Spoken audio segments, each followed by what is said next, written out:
నా పాటికి నేను శివన్న సిరీస్ చూస్తుంటే పిలిచి మరీ ఇరికిస్తాడని కల్లో కూడా అనుకోలేదు. న్యూస్ మ్యాటర్ ఏంటంటే ఎలాగో సెమ్ హాలిడేస్ అయిపోయాయి కదా, కాలేజ్కి వెళ్దాం అని చెప్పి కాలేజ్ కి అయితే స్టార్ట్ అయిపోయాము. ఈ లోపల మా ఫ్రెండ్స్ కాల్ చేసి ఫాస్ట్ గా గేట్స్ క్లోజ్ చేస్తారని కానీ అలా ఫాస్ట్ గా వెళ్ళి కాలేజ్ దగ్గరికి అయితే వచ్చేసాము. మేము వచ్చిన టైం బాగుంది కాబట్టి ఇంకా గేట్ క్లోజ్ చేయలేదు. రోజు తర్వాత కాలేజ్ కి వస్తున్నాం కదా, ఎందుకు వచ్చిన రోజు కూడా లేట్ గా రావడం అని చెప్పి ఫాస్ట్ గా అయితే వచ్చేసాము. అలా కాలేజ్ కి ఎంటర్ అవగానే ఎందుకో తెలియని వైపు అయితే వస్తుంది అని అనుకోకండి.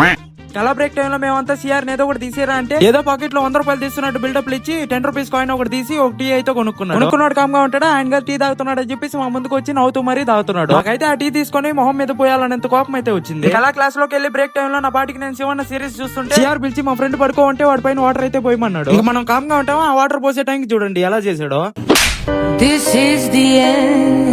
ఇలాంటి ఫ్రెండ్స్ మీ గ్యాంగ్ లో కూడా ఉంటే వాళ్ళకి రీల్ షేర్ చేసి కింద కమెంట్ చేసేయండి. ఏంటో చాలా రోజుల తర్వాత సిఆర్ కొత్త హెయిర్ స్టైల్ చేసుకున్నాడని క్లాస్ లో అందరు చూడడానికి షో ఆఫ్ అయితే చేయాలి. షో ఆఫ్ చూడలేక కాలేజ్ అయిపోగానే బయటకి అయితే వచ్చేసాము. ఇంటికి వెళ్ళి బ్యాగ్ పెట్టేసి బియర్డ్ పెరిగిపోయింది కదా అని చెప్పి సలూన్ కి అయితే వెళ్ళిపోయాను. దానికి బ్రదర్ ఇలా ఉన్నా నన్ను ఇలా అయితే చేంజ్ చేసేసాడు. అలా జరిగింది ఈ రోజు. మీరు వెళ్తూ లైక్ కొట్టేసి ఇన్స్టాలో ఫాలో అయిపోండి, యూట్యూబ్ లో సబ్స్క్రైబ్ చేసుకోండి. ఉంటా మరి.